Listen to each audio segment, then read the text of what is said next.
রাজধানীর মগবাজার থেকে আমাদের সাথে যোগ দিয়েছেন সেন্ট মার্টিন দ্বীপ পরিবেশ ও পর্যটন রক্ষণ উন্নয়ন জোটের চেয়ারম্যান শিবলুল আজম কুরেশি। জনাব শিবলুল আজম কুরেশি, আপনাকে স্বাগত জানাচ্ছি ইন্ডিপেন্ডেন্ট টেলিভিশনে। যেটি জানতে চাই যে সেন্ট মার্টিন কখনো বন্ধ ছিল না, পর্যটক নিয়ন্ত্রণ করা হয়েছে, পরিবেশ উপদেষ্টার এ কথা কি সত্যি? ধন্যবাদ। সেন্ট মার্টিন দ্বীপে আসলে পর্যটনটা একেবারেই মৌসুম নির্ভর।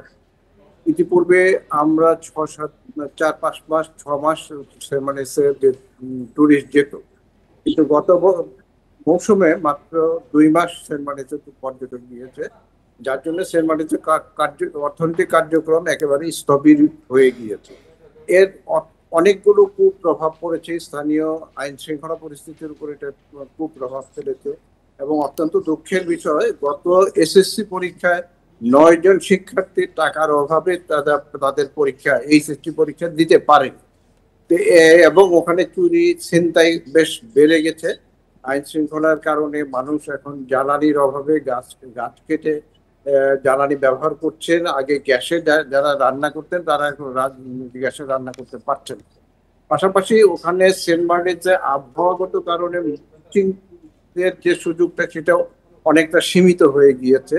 এবং আমাদের দেশের জেলেদের কোনো আধুনিক নৌযান এবং জাল না থাকার কারণে তারা গভীর সাগরে গিয়ে যে মাছ ধরে সেটাও ধরতে পারছেন ইত্যাদি মিলিয়ে সেন্ট মার্টিনে একটা অর্থনৈতিক বিপর্যয়, মানবিক বিপর্যয় বিরাজ করছে।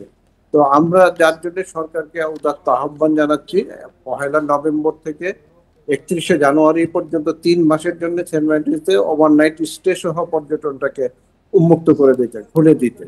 তা না হলে স্থানীয় জনগণ যে অর্থনৈতিক বিপর্যয়ের সম্মুখীন হয়েছে সেটা আরো ত্বরান্বিত হবে, আইন শৃঙ্খলা পরিস্থিতি আরো অবনতি হবে। স্থানীয় জনগণ মাদক পাচারের সঙ্গে ইতিমধ্যেই কিছুটা জড়িয়ে গিয়েছেন এবং অনৈতিক অনেক জনাব শিবলুল আজম, একটু জানতে চাই, সেন্ট মার্টিনে পর্যটক নিয়ন্ত্রণ করায় পরিবেশগত কি উন্নতি হয়েছে? আবার একটু বলবেন প্লিজ। আমি জানতে চাচ্ছি যে এই যে পর্যটক নিয়ন্ত্রণ করা হয়েছে সেন্ট মার্টিনে, সেক্ষেত্রে পরিবেশগত কি উন্নতি হয়েছে? এখানে আসলে প্রতি বছরই, কিন্তু আগেও বছরে 6-7 মাস পর্যটক বন্ধ থাকতো। এখনো 6-7 মাসের জায়গায় 8-9 মাস হয়েছে। তাতে করে যে খুব বেশি উন্নতি হয়েছে তা কিন্তু বলা যাবে না। বরং এখানে পরিবেশ ব্যবস্থাপনাকে